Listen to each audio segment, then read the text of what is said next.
ধর্মীয় ভাব গাম্ভীর্যের মধ্য দিয়ে 10ই মুহররম পবিত্র আশুরা পালন করে মেহেরপুরের শিয়া সম্প্রদায়ের মানুষ।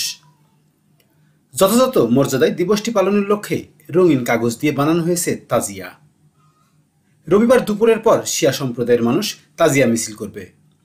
ঢাক ঢোলের তালে তাজিয়া সহ মিছিলটি যাবে ভারত সীমান্ত ঘেঁষা ভৈরব নদীর পাড়ের শতবর্ষী নিম গাছের কাছে। আশুরা উপলক্ষে সদর উপজেলার কুতুবপুর সরকারি প্রাথমিক বিদ্যালয় মাঠে বসেছে শতবর্ষী মেলা।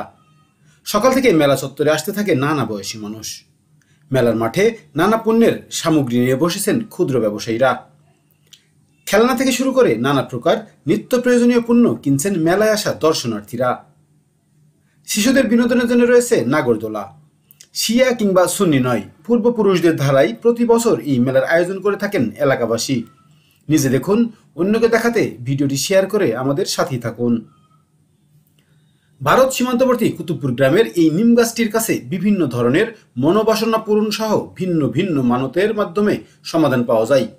দাবি করে গাছটির গোড়ায় কেউ ঢালছে দুধ, কেউ বা জ্বালাচ্ছে আগরবাতি, কেউ দিচ্ছে খিচুড়ি সহ শিরনি।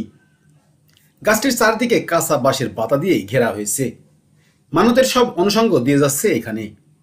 এগুলো আবার সংগ্রহ করে নিয়ে যায় যারা এটির দেখভাল করেন। গাছটির কাছে কবে থেকে মানুষ মানত করে তার সঠিক কোনো তথ্য নেই, তবে 100 বছরের অধিক সময় থেকে এই প্রথা চলে আসছে এই এলাকার মানুষের মধ্যে।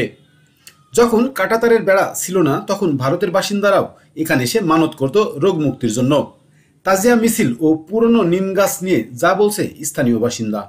ওই নিম গাছ তলায় মানসিক করে প্রতি বছর, মানে বিভিন্ন রকমের মানসিক আছে।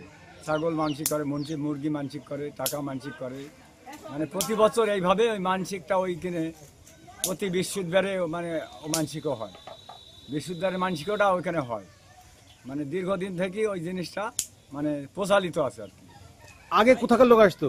আগে সমস্ত দেশের লোকই আসতো, মানে ভারতের লোক পর্যন্ত আগে আসতো এর আগে। আর বাংলাদেশের মানে সব যত দূরের লোক এগুলো আছে, আর আগে কিন্তু ভারতের লোক পর্যন্ত এখানে এসে মানে ওই দিনে অনুষ্ঠানটা দেখতে আসতো। ভারতের পাশেই জায়গা, এর কারণ থেকে ওরা ভারতের লোকও এসছে, আমরা দেখেছি আসতে। এখন আর আসতে পারেন না? এখন ওই যে তার কাটা বেড়া হয়েছে, হওয়ার পরে আর মানে এখানে এই জায়গা তো আমার বাপ দাদের আমল থেকে এই জিনিসটা হয়েছে। বাপ দাদের আমল থেকে হওয়ার পরে হয়তো হয়তো আস্তে আস্তে আমরাও করছি। আমাদের আমলেও এই প্রচলিত এভাবেই চলছে। 10ই মুহররম উপলক্ষে প্রতি বছরই এই অনুষ্ঠানটা হয়। কত বছর হতে পারে এরকম? 100 বছর। আমরা